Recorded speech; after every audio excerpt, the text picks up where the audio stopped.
بیٹے السلام علیکم ورحمۃ اللہ وبرکاتہ اور تمام احبابی ذی قادر السلام علیکم ورحمۃ اللہ وبرکاتہ۔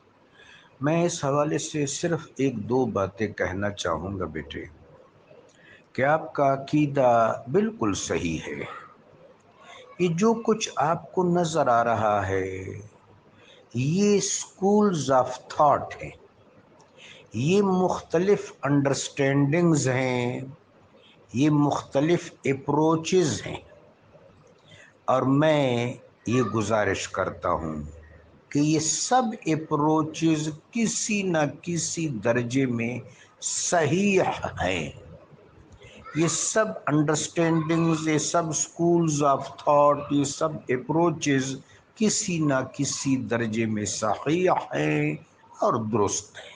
ہاں، ان تمام کو غلو سے، افراط و تفریط سے اغماز کرنا چاہیے، پرہیز کرنی چاہیے اور توازن و اعتدال میں رہنا چاہیے۔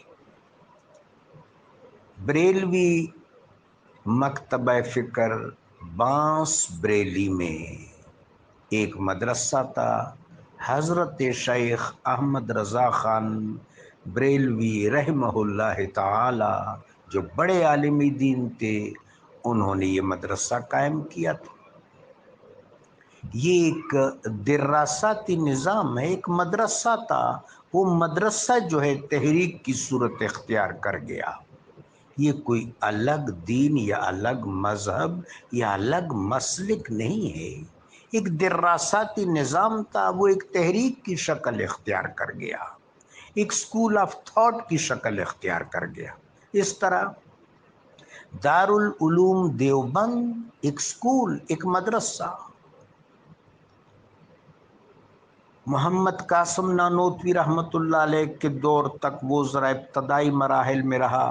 شیخ الہند محمود الحسن صاحب کے دور میں اس نے زیادہ وسعت حاصل کی، عرب ممالک سے لوگ آئے اور وہاں انہوں نے تعلیم پائی۔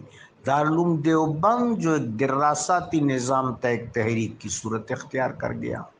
اس طرح اہل حدیث جو ہے سلفی مکتبہ فکر، یہ بھی ایک دراستاتی نظام ہے، ایک تعلیمی نظام ہے جو تحریک کی صورت اختیار کر گیا۔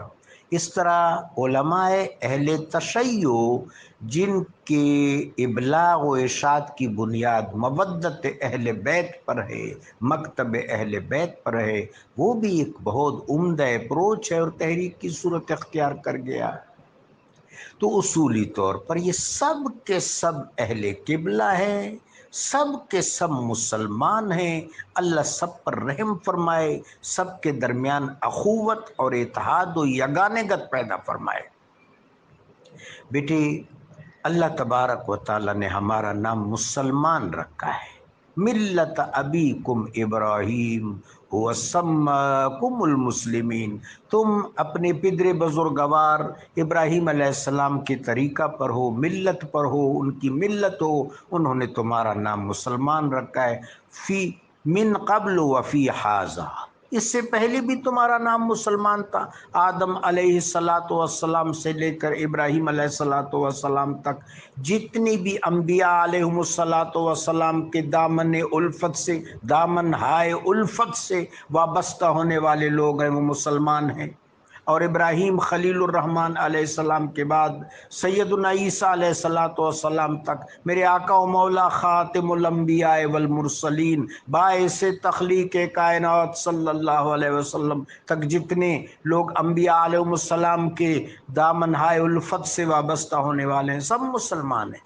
اللہ نے، اللہ کے خلیل نے، اللہ کے حبیب حضرت محمد مصطفیٰ شفیعنا و نبینا و حبیبنا و حبیب ربنا و مأوانا و ملجأنا و طبیب قلوبنا صلی اللہ علیہ وسلم نے ہمارا نام مسلمان رکھا ہے۔ ہر نبی اپنی امت سے، اپنی اولاد سے یہی گزارش کرتا تھا، لا تموتن الا وانتم مسلمون، کل لہ مسلمون۔ یہ ہے ہمارا اسلوب۔ اسلام اور ایمان، اسلام اور ایمان، یہ ہمارا مسلک ہے۔ تین چیزوں کو مد نظر رکھے. سب سے پہلے نمبر پر شریعت جو اسلام و ایمان پر مشتمل ہے. اس کے بعد طریقت جو دیدار الہی کی طرف راستہ ہے، بزم حبیب پاک کی طرف راستہ ہے. طریقت معرفت اور سلوک کا راستہ. اس کے بعد حقیقت جو بقاء البقاء ہے. بس ہمارے یہ مسلک ہیں، شریعت، طریقت، حقیقت. اور اسی میں فلاح ہے، فلاح دارین، سعادت دارین. باقی کسی حوالے سے پریشان نہیں ہونا چاہیے. عقیدہ یہ ہے کہ اللہ یکتا ہے، محمد الرسول اللہ صلی اللہ علیہ وسلم خاتم الانبیاء والمرسلین ہیں. تمام انبیاء علیہم السلام برحق ہیں، ملائکہ ہیں، تقدیر ہے، بعثت بعد الموت ہے، برزخ ہے، قیامت ہے، قرآن اللہ کا کلام ہے، محبوب پاک علیہ السلام کے فرمودات و ارشادات عین حق ہیں. اس کے بعد اہل بیت اطہار علیہم السلام کے آثار، امہات المومنین کے آثار، صحابہ اکرام کے آثار، تعامل امت سلف صالحین کے آثار، یہ سارا گلدستہ دین ہے. بس یہ الحمدللہ ہمارے پاس موجود ہے. اللہ ہمیں طلب حق کی جستجو عطا فرمائے، تلاش حق کی آرزو عطا فرمائے. سب ٹھیک ہے، آپ پریشان نہ ہو. میں اپنی یہ گفتگو ایک حدیث پر ختم کرتا ہوں. میرے آقا علیہ الصلوۃ والسلام کے پاس ایک یمنی صحابی آئے. انہوں نے کہا یا رسول اللہ صلی اللہ علیہ وسلم، مجھے کوئی کامل نصیحت کر دے جس پر میں عمل کروں اور دنیا اور آخرت میں باریاب ہو جاؤں. تو میرے آقا علیہ الصلوۃ والسلام نے فرمایا تؤمن باللہ انہ وحدہ لا شریک لہ وتؤمن ان محمدا صلی اللہ علیہ وسلم عبدہ ورسولہ وتقیم الصلاة وتصوم رمضان وتؤتی الزکاة وتحج البیت دخلت الجنہ. کہ آپ اللہ خدا واحد پر ایمان لائے، رسول اللہ کی ختم نبوت پر ایمان لائے، نماز ادا کرے، روزہ رکھیں، زکوٰۃ دے اگر استطاعت ہو، حج کرے اگر استطاعت ہو. یہ سب کچھ آپ کریں گے تو آپ یقیناً جنت میں داخل ہوں گے. تو بیٹا یہ خلفشار سے، انتشار سے، آراء کے اختلاف سے، یہ جو غیر معتدل رویے ہیں، غلو ہے، افراط و تفریط ہے، مغالطہ اور مبالغہ ہے، اس سے کنفیوز نہیں ہونا چاہیے. حق جو ہے واضح ہے. ان الحق بین، ان الحلال بین، حق واضح ہے. اللہ تبارک و تعالی جل شانہ ہمیں حق کی طلب و جستجو اور حق سے باریابی عطا فرمائے. آمین ثم آمین.